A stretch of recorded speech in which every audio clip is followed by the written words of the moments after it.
मौसम गर्मा के फूलों के बीज बोने के लिए ज़मीन की तैयारी में जितनी मेहनत होगी, रिजल्ट भी उतना ही शानदार होगा। बीजों की बुवाई के लिए ऐसी ज़मीन का इंतखाब करें जहां धूप बराह रास्त पड़ती हो। मुंतखब शुदा जगह की खूब अच्छी तरह गोडी करें और इसमें मौजूद मिट्टी की ढेलियों को चुन लें।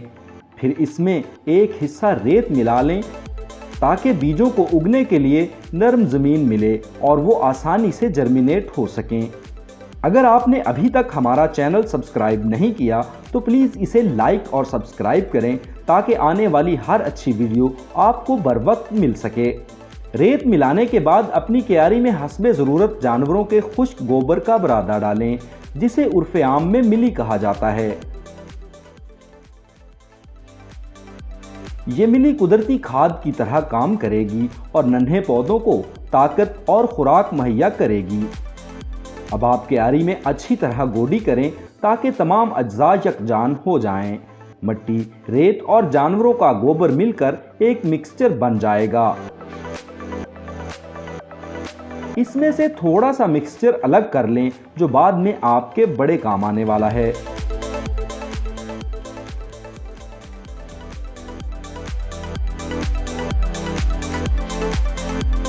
अब आप अपनी क्यारी को लकड़ी की चपटी की मदद से हमवार कर लें ताकि जब आप पानी लगाएं तो ये ना तो एक ही जगह पर इकट्ठा हो और ना ही कमज़ोर किनारों से बह निकले।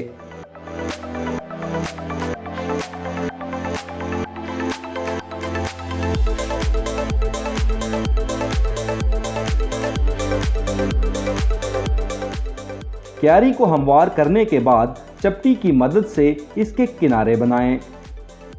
एक बार फिर ज़मीन की सतह पर आने वाली मिट्टी की कंकरियों को साफ करें और खूब अच्छी तरह पानी लगाएं।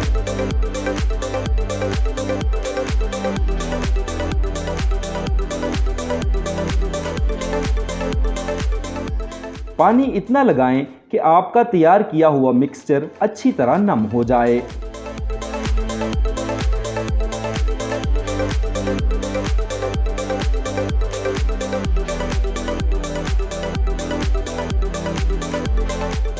इसके बाद मुख्तलिफ इक़साम के बीजों को अलग अलग काश्त करने के लिए क्यारी में एक लंबी रस्सी की मदद से खाने बना लें ताकि एक जगह पर एक ही किस्म के पौधे उगें।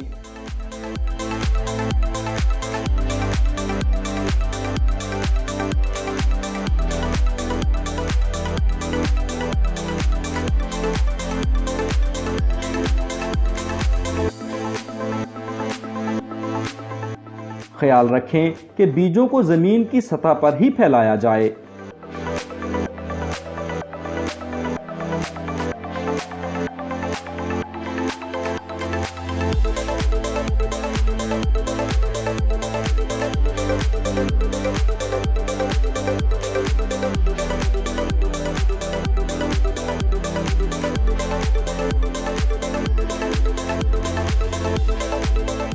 क्योंकि फूलों के ज़्यादातर बीज इतने छोटे होते हैं कि ज़मीन में दबाने की सूरत में उनके उगने का इम्कान बहुत कम हो जाता है।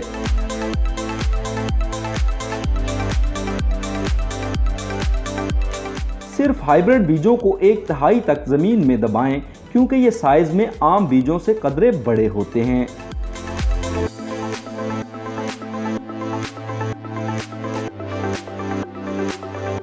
तमाम बीज क्यारी में अच्छी तरह फैलाने के बाद मिट्टी, रेत और गोबर का वो मिक्सचर जो आपने पहले से अलग कर रखा है उसे बीजों के ऊपर इस तरह बखेरें कि उसकी एक तह बन जाए और तमाम बीज इस मिक्सचर की तह में छुप जाएं। अब एक बार फिर क्यारी को अच्छी तरह पानी लगाएं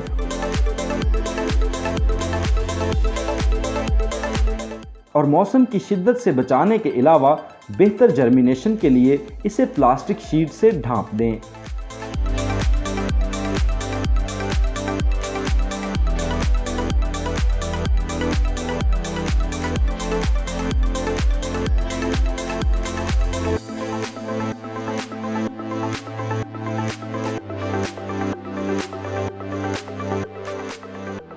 पाँच दिन के बाद प्लास्टिक की शीट हटाने पर आप देखेंगे कि क्यारी में नन्हे नन्हे पौधे सर उठा रहे हैं।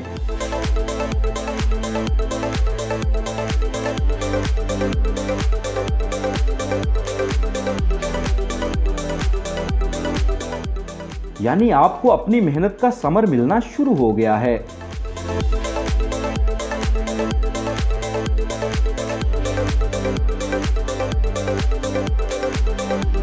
अगले 5 दिन तक हर रोज 2 से 4 घंटे के लिए प्लास्टिक शीट उतारकर नन्हे पौधों को सूरज की बराह रास्त रोशनी दें। इस तरह पौधों को फलने फूलने के साथ मौसम के साथ मुताबिकत का मौका भी मिलेगा।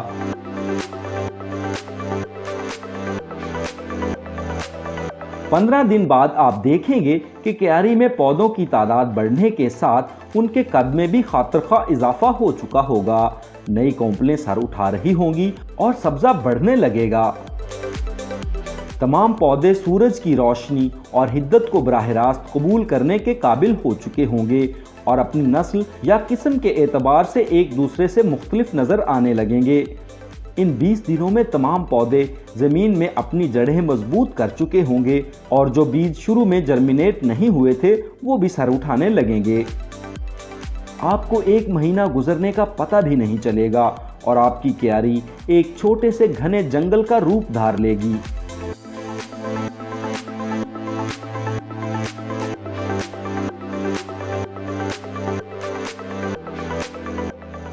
लीजिए, 30 दिनों में आपकी पनीरी बिल्कुल तैयार हो चुकी है। अब इसे गमलों में शिफ्ट करें या बराह रास्त जमीन में लगा दें। लेकिन क्यारी से फूलों की पनीरी निकालते हुए एहतियात करें कि एक पौधा निकालते हुए दूसरे को नुकसान ना पहुंचे। पनीरी निकालते हुए इस बात का ख्याल भी रखें कि नन्हे पौधे को गहराई से निकालें, क्योंकि ज़मीन नरम होने की वजह से ये अपनी जड़ें खासी गहरी कर चुके होते हैं।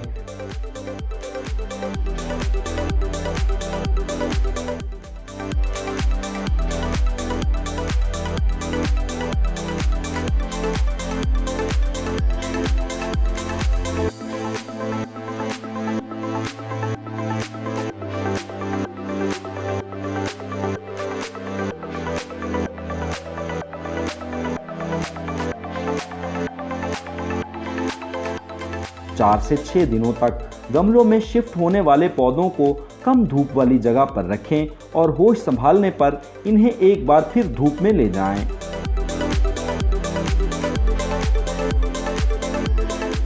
अगर आपने मौसम गर्मा के लिए ज़ैनिया के फूल भी काश्त किए हैं तो अब मुनासिब वक्त है कि इनके इब्तदाई 2 पत्ते छोड़कर ऊपर वाली सारी कौंपल कैंची की मदद से एहतियात के साथ काट दें, ताकि ज़्यादा टहनियाँ निकलें और आपका गुलिस्तान रंग बिरंगे फूलों से महक उठे।